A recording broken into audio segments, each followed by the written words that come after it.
On this episode, we focus on some mid-June tasks that if you get a jump start on them now, they will free you up to have more time later. Now, watering is a subject I get lots of questions about, and how do I water, and why is one way better than another? If you've got your way that works for you, you're all set. But this is what I do in my courtyard. It's taken me a long time to realize that you need to have an adjustable nozzle. You want to have a nice fan when you're watering close to you, but if you want to water further away, it's nice if you can change the jet and that water project further. So this is a brass fitting, and I find it very, very useful. Now when I water, it's very tempting to only water the plants, but really you're watering the soil. And my trick, if it is a trick, is to water 3 or 4 times intermittently.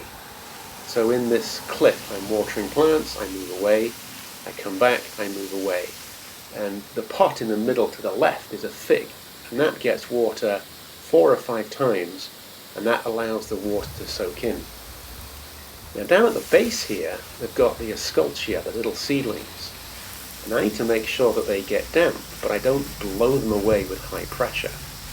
The camera captures this water application and it looks quite vicious. It is much more gentle. Now from this location, I can easily pivot and go back to the fig in this case and give it another gentle dousing. Take time, stand in one position and work your way left to right, right to left, left to right. And you'll soon get the hang of this multiple intermittent application method, and the water can soak in.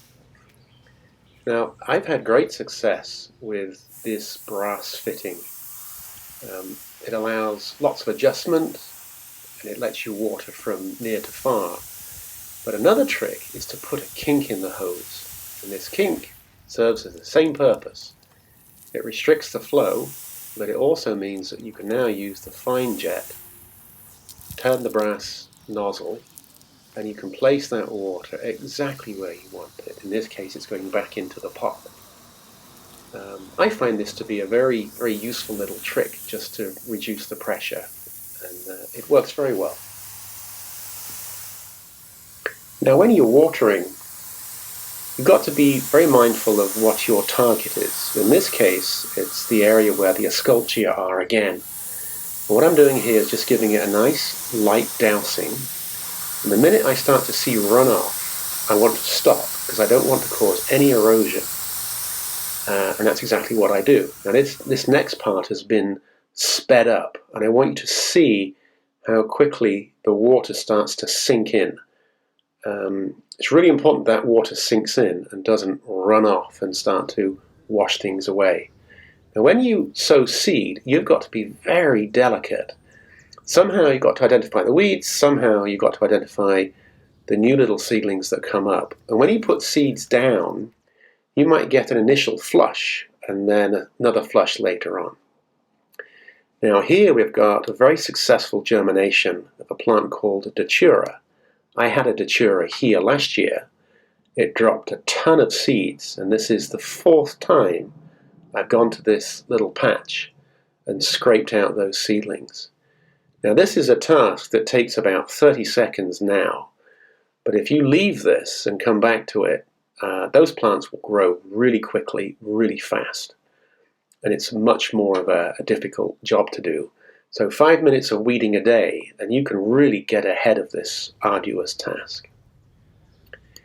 It's at this time of the year, in mid-June, when you want to start looking for flower buds.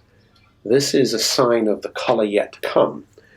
Here we've got beautiful 5-foot, 6-foot lilies, and the buds are the same colour as the leaves, so they can look a little bit lost. On close inspection, you can start to see that there's lots of buds, which will mean there's lots of colour. So it's important to keep an eye out for what's yet to open. This is the Alstroemeria casablanca that finally opened. This will be flowering through the summer. If you go into your yard and you see no flowers, or no flower buds, that means you've got no flowers coming. This is one of the 4 white dahlia. These will be very, very large flowers in just a few weeks' time.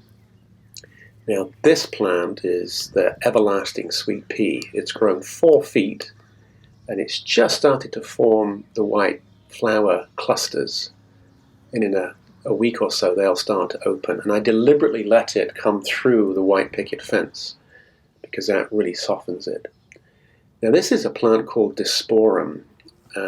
It's really, really nice. Now I dug it up from another place to put it here.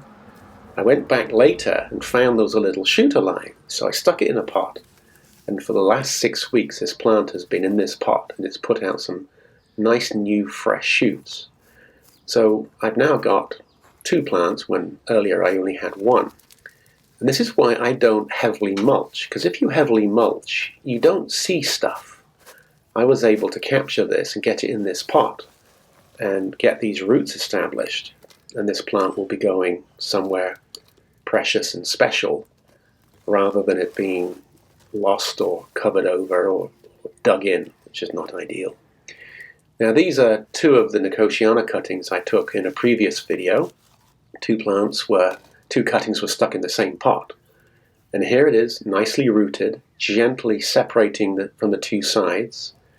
And there's my 2 free plants. Remember, this has got that wonderful, beautiful fragrance.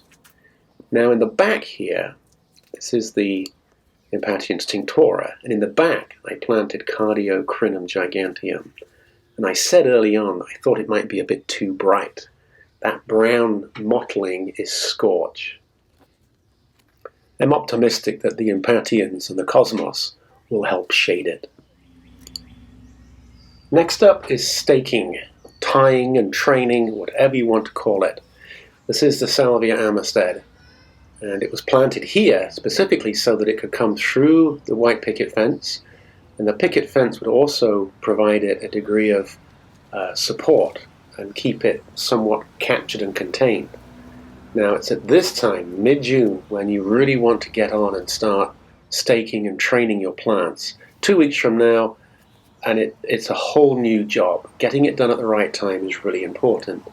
I put stakes in at the edge of the plant and push straight down.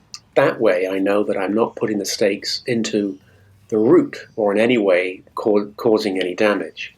They only need to go in 6 or 7 inches, and because my garden is so light and uncompacted, they go in quite easy. Take the line and make sure that you capture as many of the branches as you can, and then do a single wrap around the stake. The stake does not need to be banged into the ground super hard because we've got it up against the fence. And then you pass it in front of the plant, again making sure that you capture all those new shoots, and do another simple wrap. And that will then get past the fence where it can be tied securely. Now this plant, the salvia, is particularly fast growing. 2 weeks from now it'll put on another foot of growth. It's very difficult to capture those branches, so now is the perfect time. Taking that end of the garden twine, just tie it off on the fence, making sure that it's got just a little bit of tension in it, and then those 2 lines will get pushed up and be somewhat hidden. This is our plant, nicely staked, and it's looking great. Thank you for watching Planted. Please like and subscribe.